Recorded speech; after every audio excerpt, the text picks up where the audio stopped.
But yeah, I honestly feel like Wizards should be not patronized, right? They should be punished. They should, like, people should lose jobs. They should lose money. They won't though, because it's an addicting thing to do, right?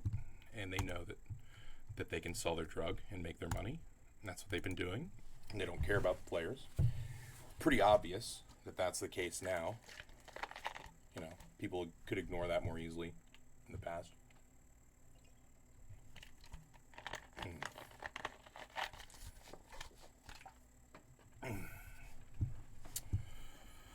Let's see here.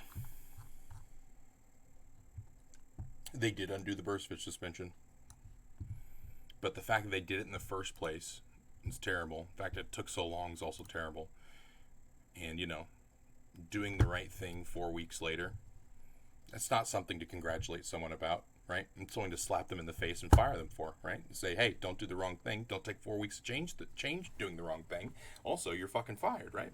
But, you know, it's just capitalism, right? Just no ethical consumption under capitalism.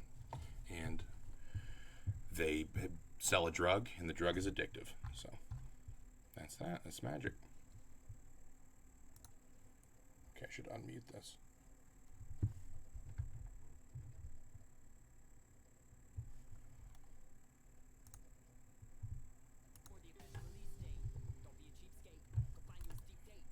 Speaking of the police state,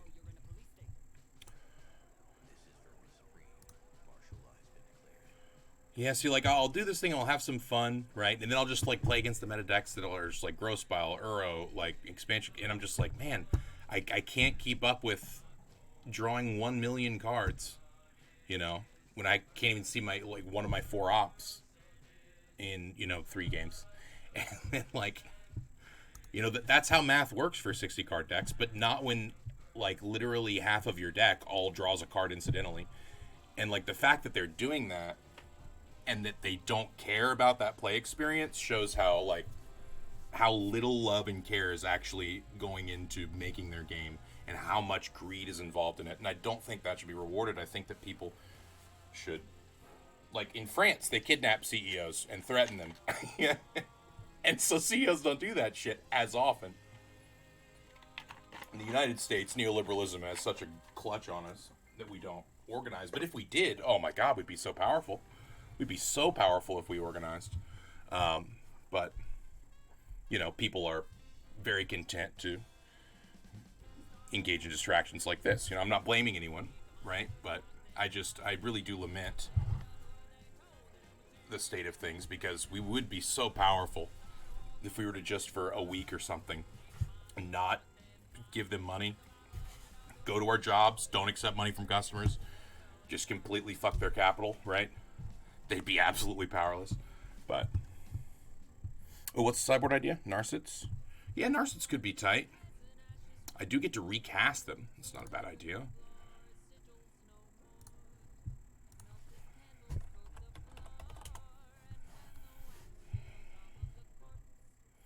Let's see. We'll go down to 3 disputes, 2 tails ends, 2 dragonfires.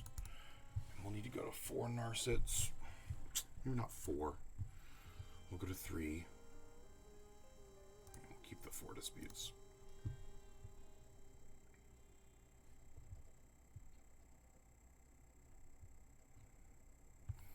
Stressed out?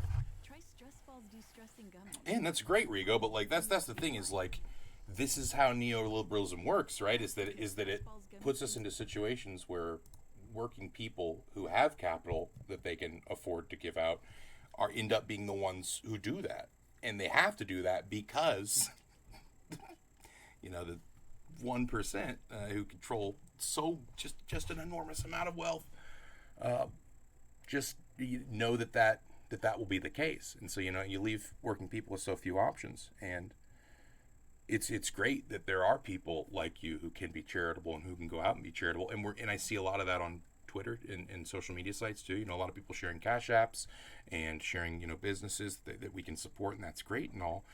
But, like, all that does is move money around the middle class, right? That doesn't transfer any wealth from the like, and all of their wealth comes from us. All of their wealth comes from our action of doing the work for them. They don't, they don't do any of this work. They don't they don't drive trucks, they don't deliver packages, they don't flip burgers, they don't clean floors, they don't make shakes, they don't, they don't do any of it, right? If we all just stopped doing that, or stopped taking money for doing that, right? They wouldn't come down and run the shops themselves. They'd be fucked. They'd be on their knees fast. And they have such such a stranglehold on, especially in the surveillance capitalism era, like such a stranglehold on what sort of information people can share and people see online, that like if that sort of idea did start to pick up, it would be very difficult for it to catch on, because they would probably nip it in the bud. It's like oligarchy 101, right? And like so it puts us in a situation where our only options really are to like cause like we have to like go out and do violence to these people, because they're not going to permit the non-violent ways for this sort of change to happen, because it's so easy to cut off our methods of communication for communicating with each other and organizing this stuff, because we do it on their platforms, right? We do it with their social media, and they can just immediately shadow ban based on an AI that goes in and looks at, like whether or not these words have been used. Like, it's so easy for them to have such a huge impact. Yeah, they didn't pave roads or educate children. They do the opposite, right? And so they leave us with either some crazy shit happens and we all get together and like non-violently go to work and don't accept pay, don't like cut them out of the money loop there, right? Just do the jobs we normally would, but just don't give money to national corporations. I don't mean small businesses, right? Small businesses are great, but it's the national corporations we need to focus on. If that doesn't happen, there's only one other option, right? And it's people dying. Whether it's people dying slowly, as they are right now because they're under the foot of oppression, as is the status quo, or if it's, CEOs dying because we're burning down their houses. I would like the latter to happen. But there's so many people out there who are like, oh, no, violence isn't the answer. We can't do that. We have to be nonviolent. That's like, man, that's such bullshit, right? Like, I get that feeling. I understand that people like want to do good and not do violence to other people. I don't want to do violence to people, but that's what they're banking on. That's their bet, right? That's their bet, is that people come out and say, no, we can't do that. We have to be like Gandhi. We have to be like Gandhi and, molest women. You can claim we're praying, right? It's a bit of Gandhi lore there for you, but we have to be like civil rights movement, and then it's like, of course, like that's a whitewashing of the civil rights movement. Civil rights movement, there were some pretty violent times during the civil rights movement, but even that resulted in, the corporatization of prisons, and slavery wasn't eliminated. It was just, now we call it mandatory minimums, right? Oh yeah, absolutely, 100%, Rico, 100%. Like non-violent, like civil disobedience written by a white rich dude, right? Like, love you Thoreau, but you are right white rich dude who could afford to go out and live on a pond for some time, like, geez.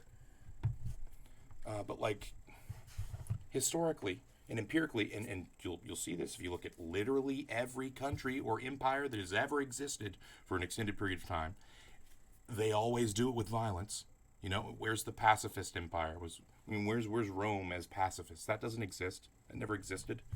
And this is like thousands of years. Like, they know that violence is the thing that gets things done, and that's why they have a monopoly on it. Anyway, I'm depressing myself. I think I'll probably stop streaming now, because I really hate having thought about that stuff, and then I look back at this consumer capitalist program, and I'm just like, man, this is such a toxic fucking thing that this brightly colored game is here in front of me to play. Anyhow, thanks for watching, y'all. Sorry to end abruptly, but times are tough, and I don't know. I don't even know anymore. I love y'all. Thanks for tuning in. Yeah, I appreciate that, Rigo. You too.